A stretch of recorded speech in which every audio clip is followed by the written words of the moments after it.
शेतकऱ्याला सांगा तुम्ही पूर्व विदर्भातल्या हम्म 30 मे पर्यंत हम्म राज्यातनं दररोज भाग बदलत मुसळधार पाऊस पडणार आहे, गोडी नाले वाहणारा पडणार आहे. हा हा म्हणजे सगळीकडे पूर्व विदर्भ, पश्चिम विदर्भ, दक्षिण महाराष्ट्र, उत्तर महाराष्ट्र, कोकण पट्टी, खानदेश, मराठवाडा हम्म सगळीकडेच पडणार आहे आणखीन 5 दिवस पाऊस. आणि परत शेतकऱ्यासाठी एक आनंदाची बातमी, हम्म मान्सून सगळ्या गोष्टी आलेल्या आहे, पण शेतकऱ्याचे शेत दुरुस्त नाही. बरोबर. ज्यांचं दुरुस्त आहे ते ओल बघून ते तुम्ही त्यांचा निर्णय स्वतः घेऊ शकते. लागवडीचा निर्णय ते स्वतः घेऊ शकते. हा पण राज्यात 1 तारखेपासून 7 तारखेपर्यंत सूर्यदर्शन होणार आहे कडक.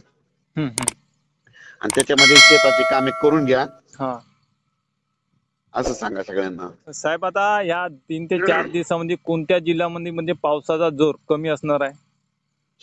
कमी कुठंच नाही राहणार, सगळीकडे 2-2 दिवस जास्त पडणार आहे. म्हणजे वापसा 1 तारखेपर्यंत कोणाच्याच शेतामध्ये वापसा होणार नाही. 1 तारखेपर्यंत. हो. आणि जून महिन्याचा पावसाचा कालावधी किती तारखेपासून अधिक पावसाचा जोर राहणार आहे पेरणीसाठी? 13 जूनच्या नंतर वाढणार आहे जोर. 13 जूनच्या नंतर. हो. म्हणजे शेतकऱ्यांना पहिला आठवडा मशागती करण्यासाठी वेळ मिळणार 7-8 जूनला एकदा पाऊस येणार आहे, म्हणजे 7-8 जूनला थोडी सुरुवात होणार आहे.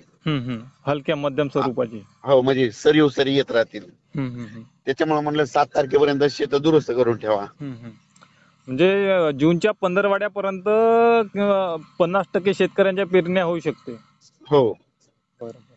चालेल साहेब, धन्यवाद.